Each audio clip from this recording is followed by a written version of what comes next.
Get out, he spat, the words hitting her like a slap. You ain't wanted here. Celine didn't flinch, not outwardly.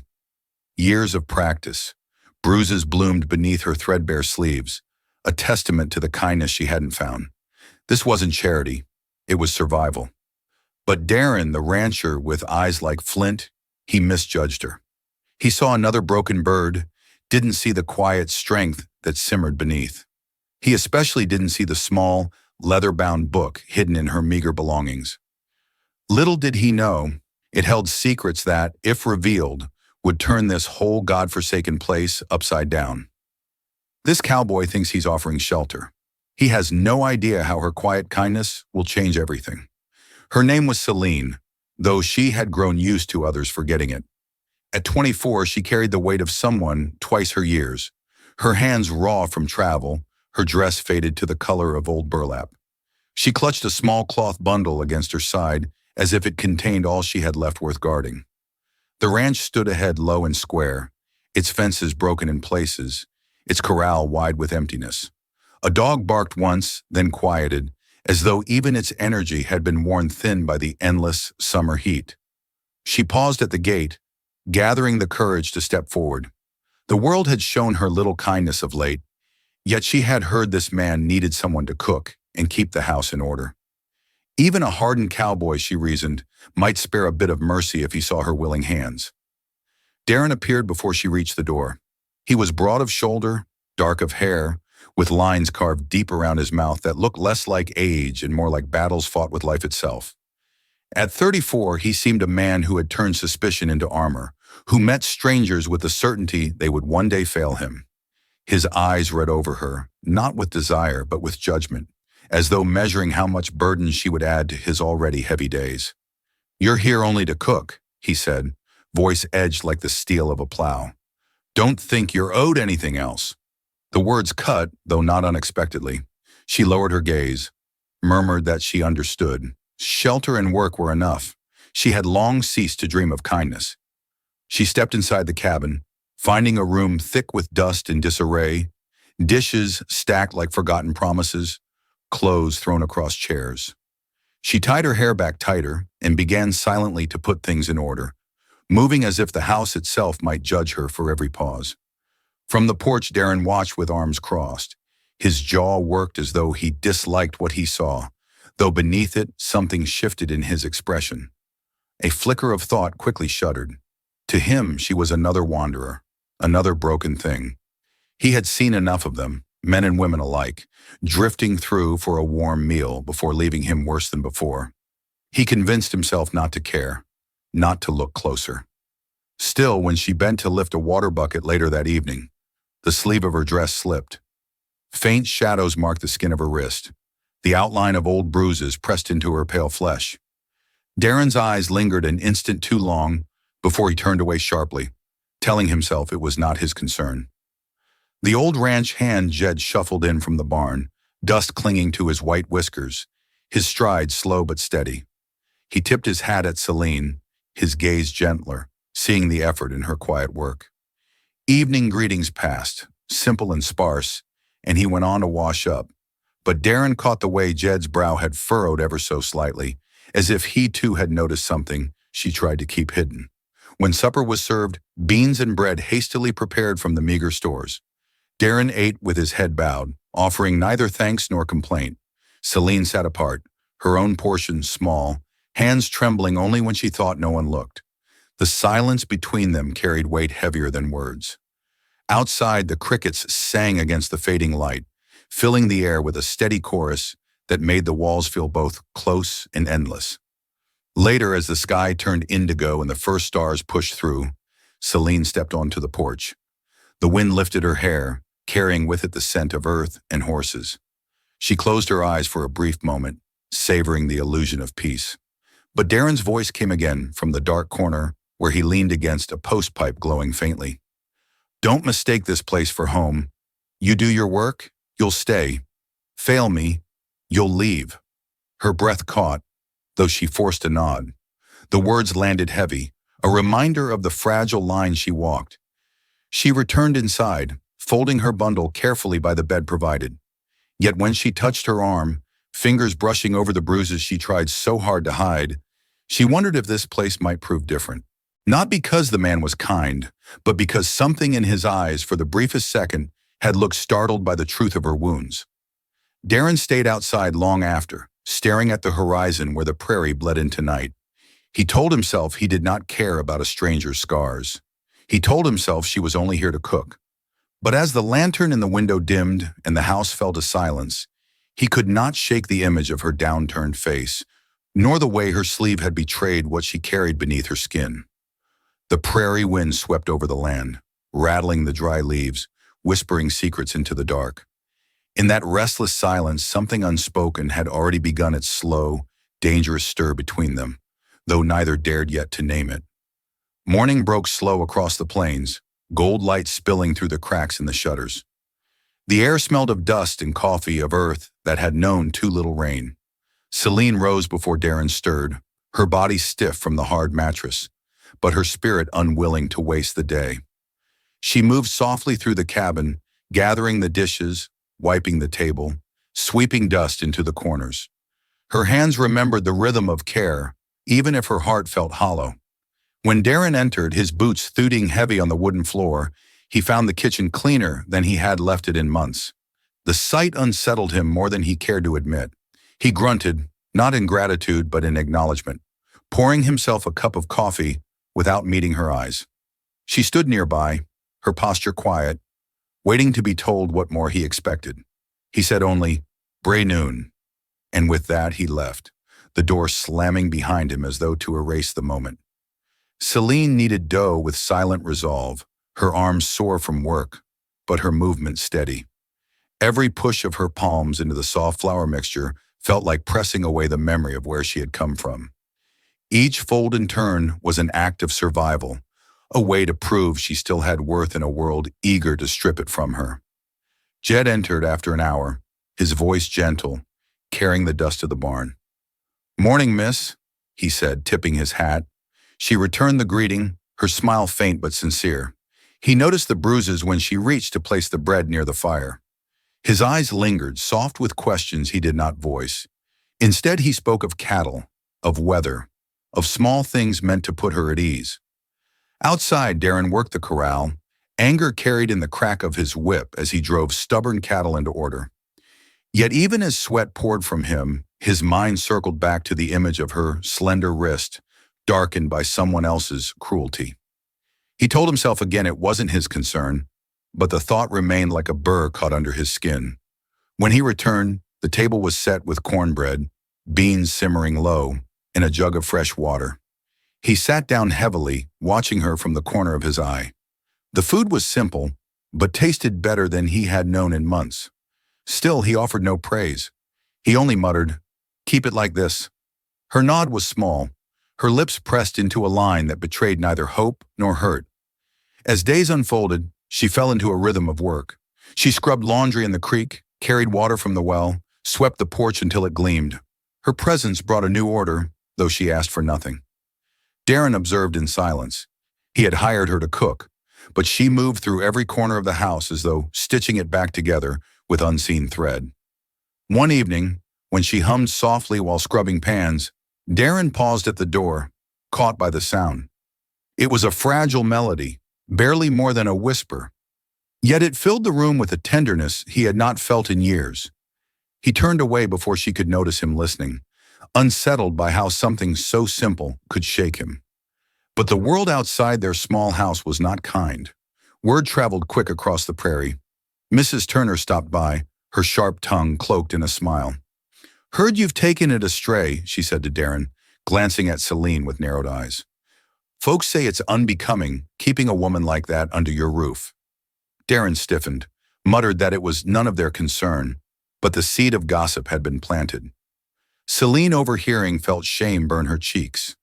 She bent lower over her work, shoulders curling as though to hide her whole body from the light. That night, Darren paced the porch, pipe smoke curling into the twilight. He told himself it was just talk, yet anger simmered in him. Anger at the way the world so easily branded people with scars they could not shed. Inside, Celine folded laundry in silence, her hands trembling when she thought no one watched. The breaking point came on a late afternoon. Darren returned from the fields, temper frayed from cattle straying into bad pasture. He stormed into the kitchen, voice raised about wasted time and failing fences. Celine startled, her shoulders jerking. As she turned, the sleeve of her dress slipped higher, revealing not just faint shadows, but the full spread of bruises running along her forearm, fading yet still cruel in their memory. Darren stopped mid-sentence, words falling dead in his throat. The sight struck him harder than any fist. For the first time, he saw not just a widow seeking work, but a woman carrying the weight of violence that had no place in her life. His anger dissolved into silence, shame creeping into its place. He opened his mouth as if to speak, but closed it again, the words unformed. Celine froze, her eyes wide, her breath shallow. She pulled her sleeve down quickly, clutching her arm against her side. The room felt too small, the walls pressing close. She whispered, "I'll finish supper," her voice steady, though her hands shook.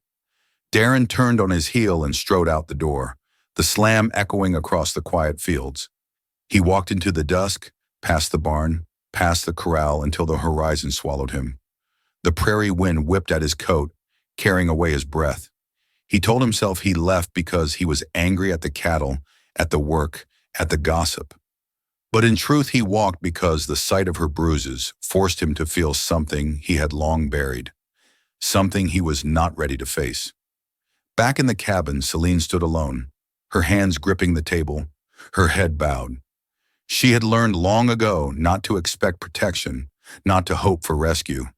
Yet when she closed her eyes, she saw the look on Darren's face, startled, shaken, almost human in its breaking. It left her unsettled, unsure whether to fear the days ahead or to believe, however faintly, that her wounds had finally been seen. And in that uncertainty, the night stretched long, filled with the sound of crickets and the restless whisper of the prairie wind, carrying with it the promise that nothing between them would remain the same. The dawn after Darren had walked out stretched long and uncertain.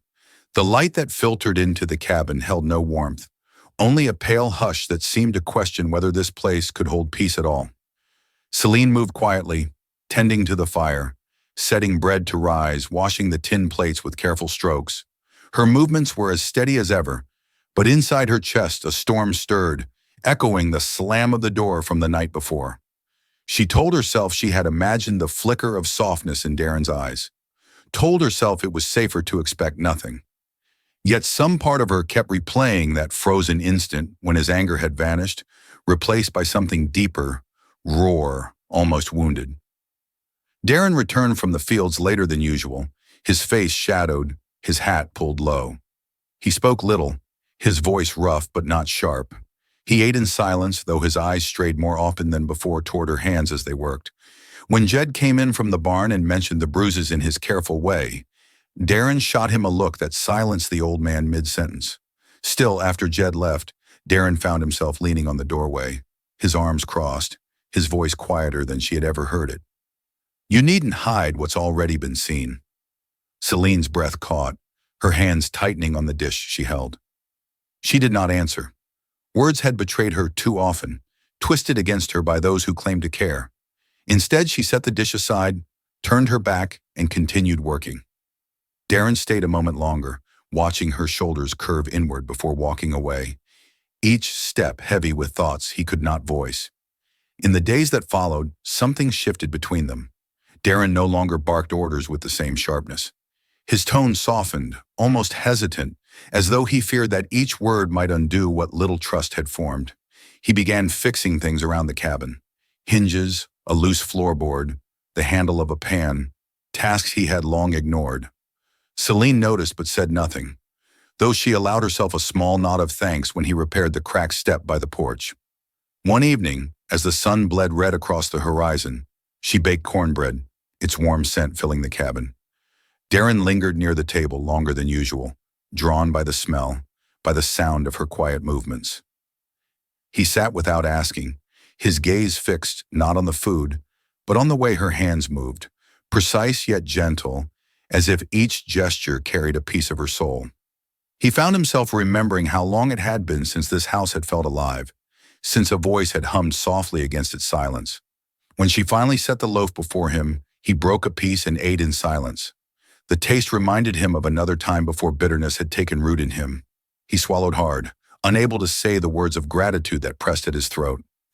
She caught his glance just for a moment, and for the first time since her arrival, she did not look away immediately. Something unspoken passed between them, fragile but undeniable. Yet outside their fragile circle, the world's tongue kept wagging. Mrs. Turner returned, her voice dripping with false sweetness as she hinted at impropriate shame. Darren stood firm this time, his voice low but steady. "She works here," he said, "and she has more dignity than half the folks in town." The words silenced Mrs. Turner, but it left Celine shaken, for never had anyone spoken in her defense with such certainty. That night, she lingered by the porch after the chores were done, staring at the stars scattered across the sky. Darren joined her quietly, leaning against the post. For a long while they said nothing, only listening to the wind sweep through the grass. Finally, his voice broke the silence softer than she had known it could be. "No one will hurt you here." She turned her face toward him, searching for the hidden cost of such a promise. Men had made vows before, all of them broken. Yet his eyes, though hardened by years of disappointment, held no deceit. They held only a rough honesty that unsettled her more than cruelty ever had. She wanted to believe him, but fear kept her heart guarded. She lowered her gaze and whispered, "Well, see." The days stretched on, each carrying the weight of unspoken things. Darren began small gestures, a picture of cool water left by her side when she worked, a wildflower placed quietly on the kitchen table, his shadow always near when she walked into town for supplies. Celine felt the walls around her heart tremble, though she told herself it was nothing, told herself such kindness was only temporary. Jed noticed the change too. He teased Darren lightly, calling him gentler than he'd ever seen. Darren brushed him off with a scowl, but inside he felt the truth of it. He found himself listening for her voice, waiting for her footsteps, seeking her presence without meaning to. It frightened him, for he had sworn long ago never to need another soul. Yet here she was, breaking through the silence he had built like a fortress. One evening, a storm gathered on the horizon, dark clouds rolling across the prairie. Darren returned early from the fields, the air thick with electricity. As rain began to lash the earth, he and Celine found themselves inside, lantern light flickering against the walls. The storm howled, rattling the windows, but inside the cabin, there was only the hush of two people bound by something neither could name. Darren sat near the fire, watching the shadows dance across her face as she mended a tear in her dress. His voice, low and rough, cut through the thunder. "You're stronger than you know." She froze, needle trembling in her hand. The words pierced deeper than any wound, for no one had ever spoken them to her. Her eyes met his, wide and uncertain. He looked back steadily, his expression stripped of anger, stripped of armor. For a moment, the storm outside seemed to quiet as though holding its breath. Celine whispered, "Why would you say that?" "Because it's true," he answered simply, his voice steady. She turned back to her sewing, her hands unsteady, her heart racing with fear and something dangerously close to hope. Outside, the storm raged on, but inside the silence between them throbbed with new life, fragile yet alive, carrying the promise of a path neither of them could yet see, but both were already walking. The storm left behind a drenched prairie, the ground dark and heavy, the air thick with the smell of wet earth. Puddles mirrored the gray sky, and the ranch seemed quieter than usual, as if even the cattle sensed something had shifted. Celine rose early, her eyes rimmed with sleeplessness, her thoughts circling the words Darren had spoken by firelight. "Stronger than you know." She repeated them silently while hanging damp clothes to dry, her hands trembling each time she remembered the way his eyes had held hers unflinching, as though he meant every syllable. She feared the words because she wanted them to be true. Yet wanted was dangerous. Wanting had betrayed her before. Darren moved about the yard, fixing fence posts battered by the storm. His strikes with the hammer were deliberate, not hurried, as though each blow was measured against the weight of his thoughts. He found himself distracted, his gaze drawn often to the porch where Celine stood, her dress clinging slightly from the damp air, her posture composed yet fragile. He clenched his jaw and turned away, uneasy with how much her presence had rooted itself in his life. When Jed arrived with supplies from town, he carried news wrapped in warning. "Folks been talking louder," he said, his tone gentle, but his eyes serious. "Some say she's brought shame here, that a woman with no kin, no place don't belong under your roof." Darren's grip tightened on the feed sack he held. "Let them talk," he growled, but his voice betrayed the crack of anger beneath. Jed laid a hand on his shoulder, his voice quiet but firm. "Anger won't keep her safe. Truth will." Darren said nothing more, but the words followed him like a shadow. That evening, as the sun dropped red behind the horizon, Celine sat by the table, sewing by lantern glow. Darren entered, the dust of the day still on him. His eyes lingered on her bent head, the way her fingers moved carefully over the cloth. He thought of the bruises, of the fear she tried to mask with silence, and of the gossip that now circled like vultures. He wanted to tell her she was safe here, that she had nothing to fear. Instead, he found his words roughened by pride. "You planning to stay, or are you fixing to leave when something better comes?" The needle slipped in her hand, pricking her skin. She looked up slowly, her eyes dark, unreadable. "I don't go looking for better," she said quietly. "I look for safe." Her voice cracked on the last word, but she forced her chin higher.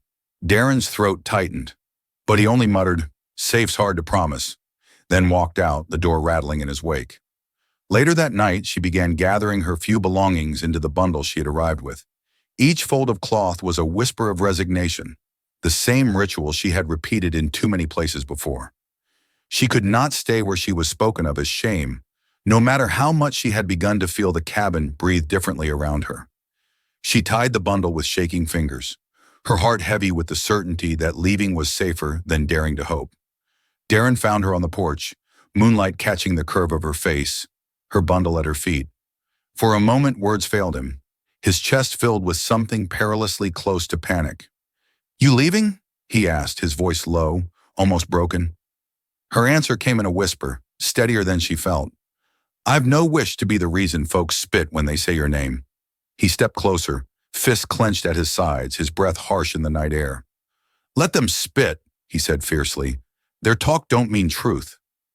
Her eyes widened at the intensity in his tone, but she shook her head, the years of mistrust weighing heavier than his words.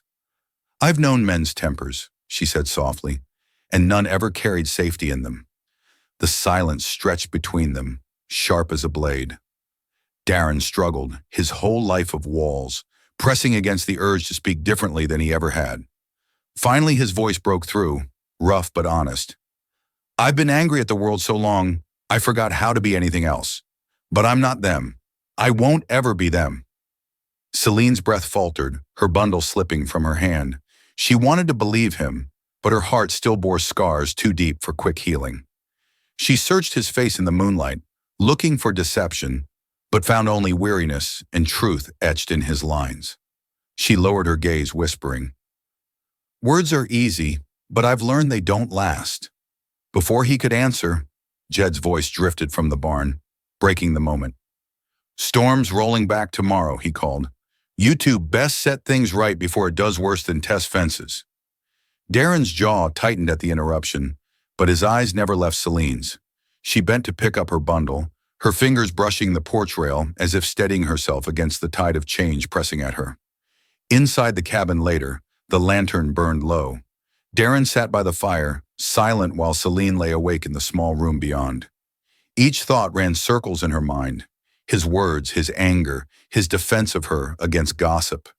She pressed a hand to her arm where the bruises lingered, half faded now, and wondered if perhaps safety could be something built. Slowly, painfully, by two people who had known too much of loneliness.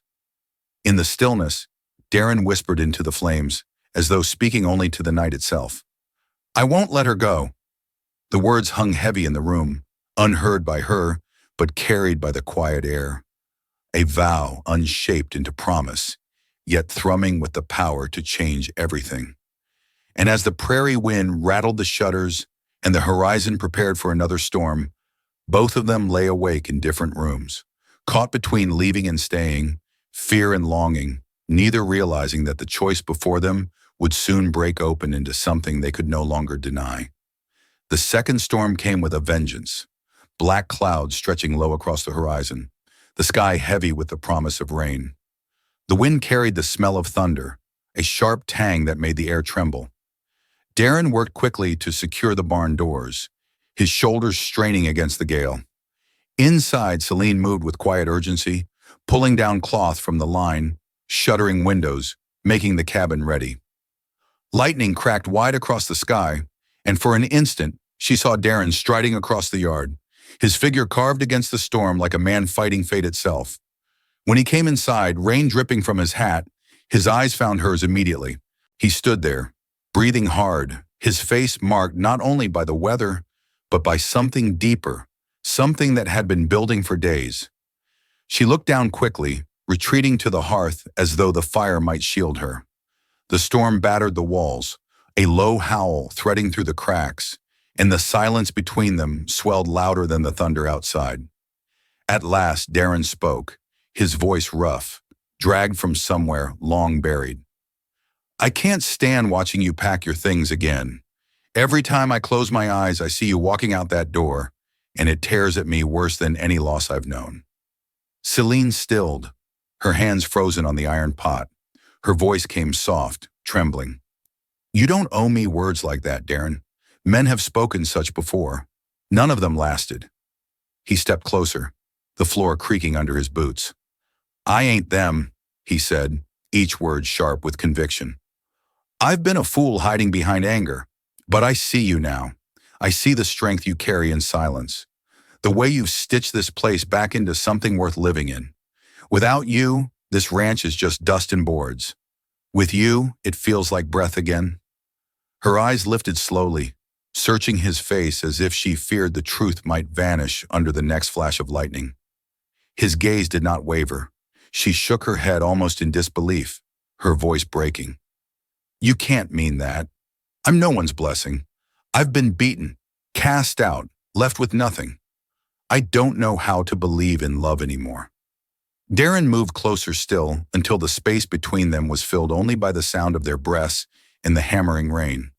His hand lifted but did not touch her. "I don't ask you to believe in love," he whispered. "Not yet. Just believe in me. Believe I'd rather stand in a storm all my life than see you walk away." Her lips parted, her eyes glistening in the firelight. The silence stretched, fragile as glass, until she whispered back, "I want to believe you, but I don't know how." Then in a voice raw with honesty, he spoke what he had buried for too long. "Because I love you, Celine. It ain't a word I use lightly, but it's the truest one I've ever known. I love you in your silence, in your strength, in the way you've brought life back into these walls. I've been blind, but I see it now plain as day." The words struck her like lightning itself. She stepped back, hand pressed to her mouth, her heart hammering, tears spilled unbidden. "No, not me. Men don't stay when they see what I've been through. They don't want the ruin." Darren's eyes burned. "You're no ruin. You're the bravest soul I've ever known. I've seen men break under half of what you've carried, but you're still standing. And I'll spend every day proving my words ain't just words." The storm crashed above, rain slamming against the roof. Yet inside the air grew still, charged with something larger than the storm itself. Celine's tears glistened, her body torn between flight and surrender. Her lips trembled as she whispered, "And if I say yes, if I let myself trust, then I'll walk beside you all my days," Darren vowed. "Never ahead, never behind. I'll be your safe place, not your chain." He sank to one knee, not in ceremony, but in reverence. "Marry me, Celine, not as a cook, not as a burden, but as the woman who saved me without even trying." She gasped softly, pressing her hand to her chest.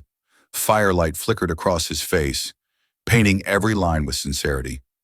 Slowly, as though breaking chains with each step, she lowered herself, her trembling hand reaching for his. The moment her fingers touched his rough palm, she felt the solidity, the warmth, the promise. I, I don't know how to be someone's wife anymore, she whispered. You don't need to know, Darren said gently. Well, learn together. Her lips curved into the faintest, most fragile smile. Yes, she breathed. Yes, he rose, pulling her into his arms as thunder rolled above them. She melted against him, her tears wetting his shirt, her body trembling with relief and wonder. For the first time in years, she felt safe enough to let herself be held. Days later, under a sky washed clean by storms, they stood at the edge of the ranch. The wedding was simple, witnessed only by Jed in the endless prairie. Wildflowers rested in her hair. His hand gripped hers with a strength that promised constancy. When the vows were spoken, it was not the words, but the quiet tears in her eyes, the proud set of his jaw that bound them. As evening fell, the prairie shimmered with gold. Darren stood with his arm around her.